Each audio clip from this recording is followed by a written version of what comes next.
Halo semuanya, Assalamualaikum warahmatullahi wabarakatuh. Apa kabar? Kali ini kita akan belajar mengenai berbagai jenis permasalahan sosial dalam masyarakat. Yuk simak video kali ini. Jenis permasalahan yang pertama ada kemiskinan. Menurut Surjono Sukanto, kemiskinan adalah suatu keadaan di mana seseorang tidak sanggup lagi untuk memelihara dirinya sendiri sesuai dengan taraf kehidupan kelompoknya, dan juga sudah tidak mampu lagi untuk memanfaatkan tenaga mental maupun fisiknya dalam kelompok tersebut. Kemudian, dalam kemiskinan terdapat bentuk-bentuknya. Yang pertama ada kemiskinan absolut. Kemiskinan absolut ini jumlah pendapatannya tidak cukup untuk memenuhi kebutuhan hidup minimum. Menurut Bank Dunia, pendapatannya ini biasanya di bawah $1 per hari, atau kalau dalam rupiah kurang lebih di bawah 20.000 per hari. Selanjutnya ada kemiskinan relatif. Kemiskinan ini dilihat berdasarkan perbandingan antara tingkat pendapatan dengan tingkat pendapatan lainnya. Contohnya seperti seseorang yang tinggal dengan gaya hidup yang berlebihan namun memiliki penghasilan yang tidak terlalu tinggi. Kemudian seseorang yang memiliki keinginan untuk hidup mewah dan lain-lain. Kemudian ada bentuk-bentuk kemiskinan berdasarkan faktor penyebab kemiskinan. Yang pertama ada kemiskinan natural. Kemiskinan natural ini adalah kemiskinan yang berdasarkan faktor alamiah seperti cacat, sakit, usia lanjut, atau akibat bencana alam yang mengakibatkan setiap orang sulit untuk bekerja. Kemudian ada kemiskinan kultural. Kemiskinan kultural ini disebabkan oleh gaya hidup, kebiasaan hidup, dan budaya ketika masyarakat merasa hidup berkecukupan dan tidak merasa kekurangan. Kemiskinan kultural ini faktornya itu yang pertama ada malas, kemudian ada boros, dan tidak disiplin. Contohnya itu seperti pengemis dan orang-orang yang merasa kesusahan dengan kemalasannya sendiri. Kemudian ada kemiskinan struktural. Kemiskinan struktural ini disebabkan oleh faktor-faktor buatan manusia seperti kebijakan ekonomi yang tidak adil, kemudian produksi yang tidak merata, serta korupsi yang hanya menguntungkan pihak-pihak tertentu yang mengakibatkan masalah sosial kemiskinan. Kemudian jenis permasalahan sosial yang kedua ada kriminalitas. Kriminalitas adalah semua perilaku warga masyarakat yang bertentangan dengan norma-norma hukum pidana. Kriminalitas yang terjadi di lingkungan masyarakat dapat dipengaruhi oleh beberapa faktor, baik dari dalam maupun luar individu. Kemudian, dalam kriminalitas terdapat bentuk-bentuknya. Yang pertama ada white collar crime, atau bisa disebut dengan kejahatan kerah putih. Kegiatan ini dilakukan oleh orang yang berstatus tinggi atau orang yang terpandang. Contohnya seperti tindak korupsi yang dilakukan oleh oknum-oknum pejabat. Kemudian ada blue collar crime. Kejahatan ini dilakukan oleh orang yang tergolong status atau kelas ekonominya ada di bawah, sehingga jenis kejahatan yang dilakukan ini tergolong kejahatan jalanan. Contohnya yaitu perampasan, penodongan, penganiayaan, dan lain-lain.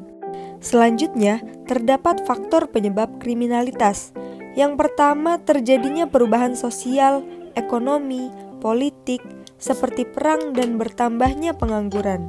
Kemudian yang kedua, pemerintah yang lemah dan korup, sehingga mendorong orang untuk mencari kesempatan untuk berbuat kejahatan. Yang ketiga, masalah kependudukan dan kesulitan ekonomi. Kemudian yang keempat, pengembangan sikap mental yang keliru. Dan yang kelima, kurangnya model atau teladan dan orang yang dituakan atau senior. Kemudian, jenis permasalahan sosial yang ketiga ada kesenjangan sosial. Kesenjangan sosial ini disebabkan adanya jarak atau perbedaan yang sangat mencolok yang terjadi di tengah masyarakat yang disebabkan oleh perbedaan status sosial maupun status ekonomi. Kemudian, pada kesenjangan sosial, terdapat pola kesenjangan sosial yang dapat dipahami dengan dimensi stratifikasi sosial. Stratifikasi sosial ini merujuk pada suatu hierarki hak-hak istimewa relatif yang berdasarkan pada kekuasaan, kepemilikan, dan prestise. Dalam kesenjangan sosial, terdapat bentuk-bentuknya. Yang pertama itu ada kesenjangan klasik. Kesenjangan klasik ini mencakup pada perbedaan kelas, status, kekayaan, prestise yang dimediasi oleh gender, pendapatan, dan pendidikan. Kemudian bentuk selanjutnya yaitu kesenjangan baru. Kesenjangan baru ini lebih mengikuti kesadaran yang lebih besar akan kompleksitas global yang meningkat dan adanya berbagai rentang pilihan yang lebih besar, seperti pola konsumsi, gaya hidup, dan dinamika identitas. Hal ini mengakibatkan peningkatan heterogenitas dalam studi stratifikasi sosial. Selanjutnya ada faktor penyebab kesenjangan sosial.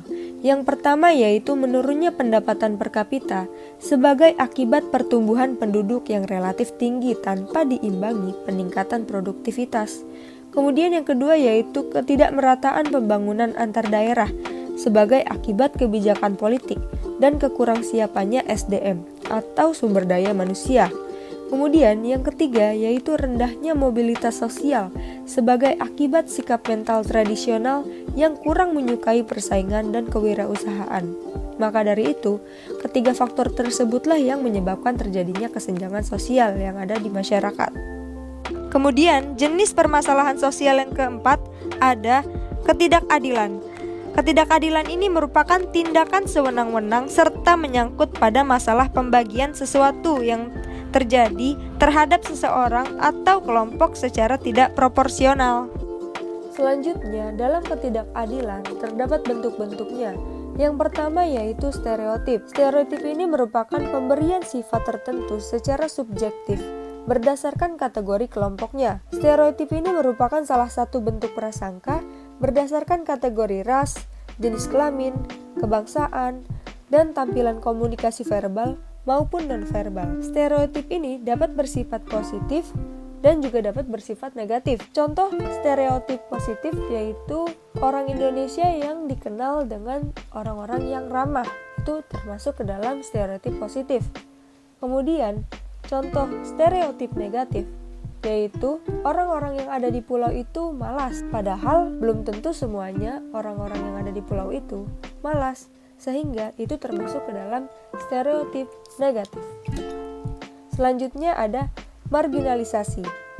Marginalisasi ini merupakan proses peminggiran kelompok-kelompok tertentu dengan lembaga sosial utama, seperti struktur ekonomi, pendidikan, dan lembaga sosial ekonomi lainnya. Perbedaan antara populasi dan kelompok afiliasi memungkinkan populasi dominan untuk meminggirkan kelompok yang lemah. Selanjutnya ada subordinasi. Subordinasi ini merupakan perlakuan terhadap identitas sosial tertentu.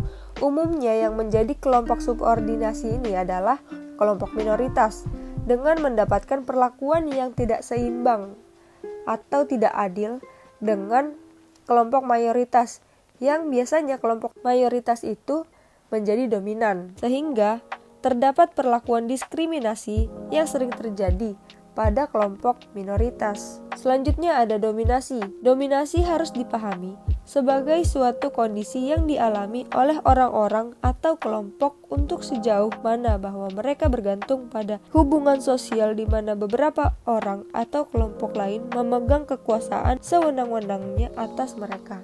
Bentuk dominasi yaitu perbudakan, rezim diskriminasi sistematis terhadap minoritas, rezim politik kolonial, despotisme, totalitarianisme, kapitalisme, dan feodalisme.